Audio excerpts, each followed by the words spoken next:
Par veiktajām ekspedīcijām saistībā ar Sēlijas sakrālo mantojumu mums pastāstīs etnogrāfijas departamenta vadītāja Aija Jansone. Lūdzu!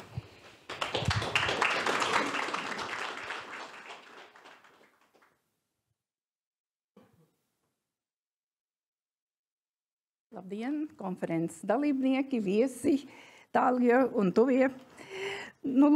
Tā kā mana pētniecības tēma daudzus gadu desmitus ir bijis saistīta ar tekstīliju vēsturi, tad arī šodien ziņojums būs ar to arī sakarā. Strādājot pie zinātniskās problēmas par rokdarbu vēsturi Latvijā, nācās konstatēt, ka mēs maz zinām par katoļu liturģisko tekstīliju izcelsmi, daudzveidību, tehnisko izpildījumu un tā ietekmi uz tautā strādātiem rokdarbiem. Tāpēc pirms 9 gadiem sāku apzināt pirmavotu liturģiskās tekstīlijas katoļu dievnamos. Izmantojot etnogrāfu zinātnisko ekspedīciju pētījumu metodi, sāku vākt materiālus Latgalē. Ekspedīcija laikā tika apzinātas tekstīlijas, izmērītas, nofotografētas, aprakstītas, pēc tam, sakārtotas un iesniegtas zinātniskajā arhīvā. Pa šiem 8 gadiem Latgalē man nācās vākt materiālu 77 dievnamos, bet aizvadītajā gadā vācu materiālu Sēlijā, kur Sēlijas kultūras programmas ietveros tika realizētas 2 ekspedīcijas, apzinātas 22 katoļu baznīcas, tās ir iezīmētas, redziet, šeit ar sarkaniem punktiņiem, ja. Un uz muzeja arhīvu papildināja ar 823 rakstītiem avotiem. Pētniecības gaitā, protams, ir jāatbild uz ļoti daudziem jautājumiem, par priekšmetu izcelsmi. Bet viss sarežģītākais jautājums ir par priekšmetu datēšanu, jo neviens nekad nav pierakstījis, kad konkrētais priekšmets ir darināts vai kurš ir darinājis, un arī visas pārējās ziņas. Un lai daudz maz pietuvinātos vēsturiskai patiesībai, nākas skatīties konkrētās vietas vēsturi, un arī konkrētās baznīcas vēsturi, celtniecības laiku vai pārbūves laiku, un tas dod tādu konkrētu jau, datējumu visām tām lietām, kas baznīcā ir redzamas. Un salīdzinot ar Latgali, kur vecākās tekstīlijas datētas ar 17. gadsimta beigām, 18. gadsimta sākumu, protams, 19. gadsimtu, ar atsevišķiem izņēmumiem, Sēlijā bija materiāls galvenokārt datējams ar 1920. gadiem. Kāpēc tas tā? Tas ir saistīts ar Pirmā pasaules kara darbību Daugavas kreisajā krastā, tas ir Sēlijā, un konkrēti 1915. gada otrā pusē, Pirmā pasaules kara Kurzemes ofensīvas laikā, Sēlijas rietumdaļu okupēja ķeizariskās Vācijas karaspēks, un vairāk kā 2 gadus gar Daugavu, tālāk gar Daugavu pils Viļņas lielceļu gāja frontes līnija. Šai laikā, protams, notika cīņas un Krievijas armijas artilērijas apšaudēs bez lauku teritorijas nopostīta tikai Ilūkstes pilsēta, Dvietes un Dunavas baznīcas, Pilskalnas muiža un arī daudz citas vietas. Ir zināms, ka 1920. gada pavasarī, kad Polijas armija ieņēma Grīvas pilsētu, Bornes, Borovkas, mūsdienās sauktu pa Sileni, Demenes, Kalkūnes, Salienas un Skrudelienas pagastus, šīs teritorijas tika administratīvi iekļautas tolaik Polijai piederošajā Braslavas apriņķī, bet pēc poļu karaspēka atkāpšanās tā pašā gada vasarā minēto teritoriju pievienoja Latvijas teritorijai. Bet rudenī, tai pašā 920.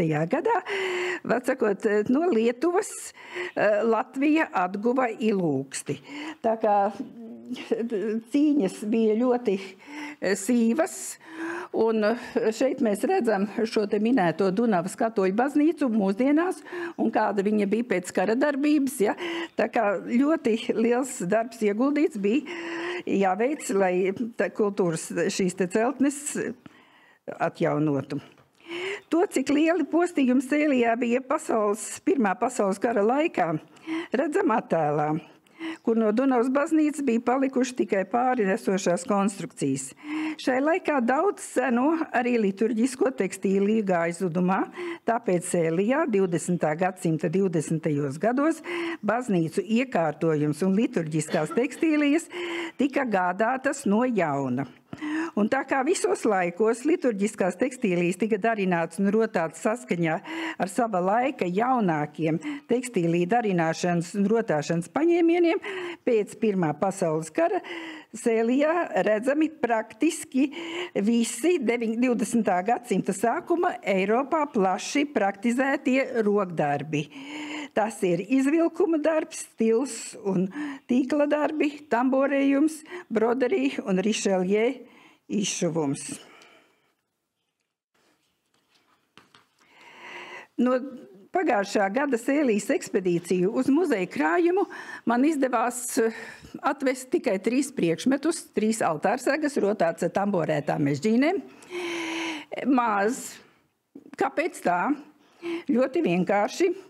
Jo, kas saka, no pieredzes mēs zinām, ka katoļi nelabprāt savas vērtīgās lietas laiž ārā no rokām, un ar lielu pārliecināšanu ir jānodarbojās, kamēr mēs tos priekšmetus pierunājam atdāvināt muzejam, bet Sēlijas gadījumā bija tāda situācija, kad viņi apzinās savu kultūras mantojumu. Tas kultūras mantojums ir salīdzinoši jauns. Un nav viņa tik daudz, lai ar viņu, kas saka, vēl dalītos ar muzeju, jo viņiem pašiem bija doma taisīt savus vietējos lokālos muzejus un kolekcijas. Un konkrēti ekspedīcijas laikā man izdevās redzēt 2 šādas kolekcijas, Silenes baznīcas kolekciju un Dvietes baznīcas kolekciju.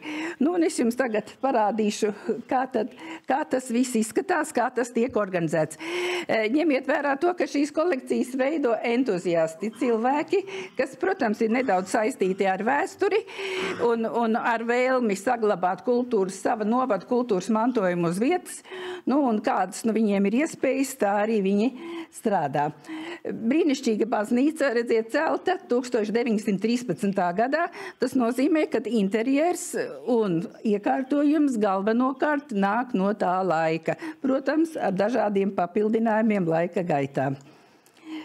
Nu, lūk, un šī baznīcā strādā skolotāja, pensionēta, vēstures skolotāja Sofija Mole. Un viņa vāc materiālu par baznīcas vēsturi.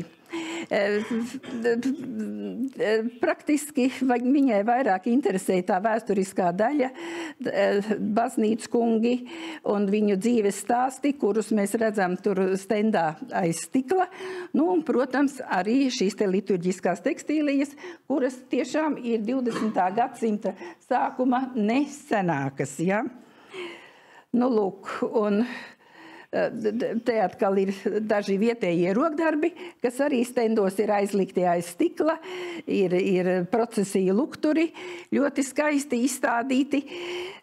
To ekspozīciju, iespēju robežās, kā tā skolotāja varēja, tā viņa arī organizēja un piesaistīja, sakot, finansējumu. Tad balkonā pie ērģelēm ir 2 telpas, un vienā telpā viņi ir uztaisījuši šo te, sakot, izvadīšanas tādu stendu, ja, ar svečturīšiem. Izstādīti kādu, viņai ir bijuši interesants priekšmets, kādu es pirmo reizi redzēju. Tas ir pārnēsājamais sakramenta skapis vai lāde, kā viņu, kur ieliek to sakramentu un pārnes un glabāja. Ja? Arī tādi unikāli priekšmeti, atsevišķas apdaras detaļas. Protams, plāni ir lieli, darba ir daudz, bet vislielākā problēma ir tā, ka šīm te sākuma kolekcijām nav sakārtota dokumentācija un ļoti daudzi priekšmeti nav zināms, vēl sakot, nav pierakstīti vēl. Bet priekšmeti ir ļoti interesanti, ļoti skaisti rokdarbi. Un runājot par rokdarbiem, tad, ja Latgalē šos te 17. 18. gadsimta darinājumus, stolas un ornatus un kapas ieveda jau gatavas izšūtas no Itālijas, no Vācijas, tad šos te baltos darbus jau strādāja vietējās sievas, atsakot, vietējās zemnieces, un tādus pašus rakstus viņas izpildīja arī savās gultas un telpu tekstīlijās. Tā kā praktiski tādi vieni autori. Lūk, un šī te kolekcija nav tikai vienas baznīcas kolekcija. Šai kolekcijā no tuvākām apkārtējām baznīcām tiek iesūtīti priekšmeti, un strādājot Elernes baznīcā, uzraudze mums iedeva šo te stolu, lai mēs aizvedam Silenei priekš kolekcijas. Mēs arī viņu aizvedām, protams, es viņu nofotografēju. Es viņu datēju 1860. gadiem, jo tas ir tipisks Berlīnes vilnu darba izšuvums krustdurienā ar krāsainiem diegiem, realistisku ziedu motīvu. Lūk, un pie viena es arī nofotografēju tai pašā Silenes baznīcā zvanu lentu, kas arī izšūta krustdurienā un arī, kas saka, skaisti, kas saka, apdarināta ar metāla detaļām, bet domāju, ka tas jau ir 20. gadsimta sākums. Es vadījos pēc baznīcas celšanas laika. Lūk, otra kolekcija nāk no Dvietas svētās Staņislavas Kostas Romas katoļu baznīcas. Baznīca ir senāka, tā ir mūra baznīca, skaista baznīca. Baznīca iekšpusē noformēta ļoti, ļoti laikmetīgi, ar laikmetīgām gleznām. Tur neviena sena priekšmetu mēs praktiski iekštelpās neredzam, bet baznīcai garām iet ceļš. Ceļam labā pusē ir baznīcai piederoša ēka, kas ir izremontēta, divstāvīga, un tai lēkas otrajā stāvā ir uztaisīta Dvietes sakrālo lietu krātuve, kur ir ļoti skaisti noformēti stendi gan ar dažādām sīkplastikām, ar senām grāmatām, un atsevišķā telpā ir skapji ar tekstīlijām, kur manas ekspedīcija dalībnieces mēra un fotografējam, visu pierakstam, un materiāls, kā jūs saprotat, atrodas mūsu muzeja arhīvā. Lūk, arī šeit ir ļoti skaisti metodiski izveidota ekspozīcija. Dažādi priekšmeti ir izstādīti, apskatēji, karogi arī, bet tie ir jauni, tie ir 1960. 70. gadi. Ir zināmas konkrētas mākslinieces, kuras izšuva, kuras apgleznoja tos karogus. Viņi ir jauni, to informāciju pati, vēl sakot, šīs te kolekcijas veidotāja zina, bet, vēl sakot, drusciņās pietrūcis laiks pierakstīt ziņas, jā. Lūk. Bet glabājās ļoti, ļoti tā, kas saka, pārdomāti. Arī skaisti izliktas kapas. Ekspozīcijā viņas izstāsta ļoti labi, eleganti, bet, kā jūs ziniet, tekstīlīs tik ilgi uz pleciņiem vai uz, kas viņiem tur ir manekeni domāti, ilgi nevar stāvēt, viņas nevar saglabāt, ja, jo viņas bojājās. Tā kā tā ekspozīcija ir jāmaina un jādomā, kā šo te tekstīliju saglabāt. Lūk, bet, vēl sakot, kas mani sajūsmināja? Pirmā stāvā, vēl sakot, ir baznīcas kungam pieņemamās telpas un ir skapis, kurā ir glabājās ļoti pārdomāta un ļoti zinoši izveidota to te stolu kolekcija. Un pastieties, kāds pakaramais ir skapī. Jādomā, ka šādi skapji bija ne tikai baznīcā, bet arī lauku sētās, un tas bija tāds apģērbu, sakot, glabāšanas, pakāšanas veids, skapī speciāli tāds veidots rīks, uz kura tikai pleciņus ņēma un uzkāra. Un runājot par rokdarbiem, tad arī šeit mēs redzam baltos darbus, visu stila, tīkla izšuvumu, tamborējumu, broderiju, rišeljē. Viss tas ir redzams. Nu, un šeit tuvāk es jums gribu dažus parādīt. Tiešām izcili rokdarbi, ļoti labi sakopti, skaisti izgludināti un apbrīnojamā kārtā uz tiem, kas saka, tādiem pleciņiem arī pagaidām tas tiek glabāts. Nu, lūk, un kāpēc mums interesē šīs te lietas? Tāpēc, kā jau es teicu, to strādāja visu vietējās rokdarbnieces, un praktiski pēc šiem priekšmetiem mēs varam spriest par rokdarbu kultūras attīstību konkrētā vietā un laikā. Nu, lūk, un rišeljē. Nu, lūk, un tad bija vairākas šīs te komžas, kurām bija izšūtas monogrammas iekšpusē priekšā. Izrādās, ka tās ir konkrēto priesteru vai baznīcas kalpotāju, vārdsakot, komžas zināmas. Un ir zināms laiks, un viss ir pierakstīts, vārdsakot, kuros gados viņi kalpoja un kuros gados viņi bija šeit baznīcā. Nu, un no manis kā muzeja darbinieces puses, man drusciņi sirds sāp, kad mēs varējām tik maz priekšmetus dabūt muzejam, bet neko nevar darīt. Viņi paši grib veidot savus muzejus un savas kolekcijas, un cilvēki, vārdsakot, grib saglabāt savus, vārdsakot, savu kultūras mantojumu, kāds no viņiem tur konkrētā laikā ir saglabājies no 20. gadsimta sākuma. Nu, un daudzās vietās mēs arī Latgalē dzirdējām, mēs taisīsim savu muzeju. Atsakot, tā ir tāda, es nezinu, vai tā ir tikai runāšana, vai tiešām tā ir nopietna domāšana, jo tas nav tik vienkārši uztaisīt muzeju un visu atbilstoši muzejā paredzētiem materiālu saglabāšanas, atsakot, tiem te priekšnoteikumiem, saglabāt šos priekšmetus, arī visus aprakstus un tā tālāk. Nu, lūk. Nu, un šādas kolekcijas, protams, viņas arī tiek rādītas. Vietējie skolnieki iet uz šīm te baznīcām un skatās. Tur notiek ekskursijas, viņiem māca un rāda, protams, arī zinātniekiem ir interesanti to pētīt. Tā kā, atsakot, tas ir sava veida tāds varbūt perspektīvs, nemateriālā kultūras mantojuma saglabāšanas veids novados uz vietām.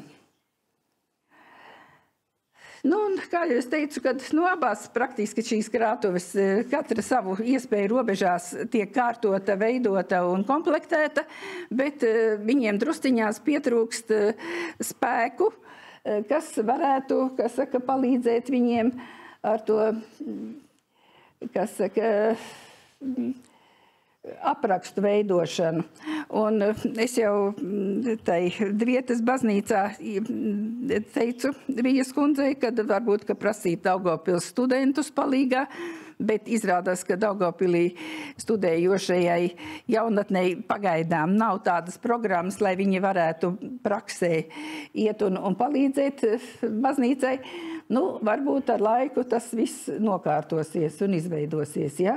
Nu, neatliekamie jautājumi. Protams, pagaidām tās kolekcijas tikai ir tādas vietējā nozīme izveidotas tādas materiāla krātuves. Es domāju, ka tur jādomā par šo kolekciju juridisko statusu, jāprecizē glabāšanas noteikumi, nosacījumi, telpu īres, darbinieki un tā tālāk.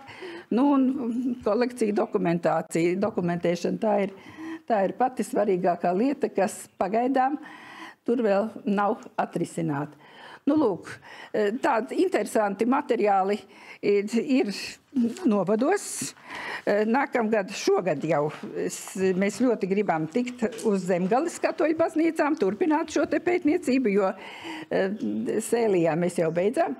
Nu, un tad redzēsim, salīdzināsim Zemgali, Latgali un Sēliju, kā tas viss notiek, bet redzēt, kā vēstures tie notikumi tomēr ļoti, ļoti ietekmē to, kas tiek darināts, kā tiek saglabāts, un tad jādomā arī par nākotni, ko mēs nākotnē varam ar šo materiālu darīt. Tas arī praktiski ir viss.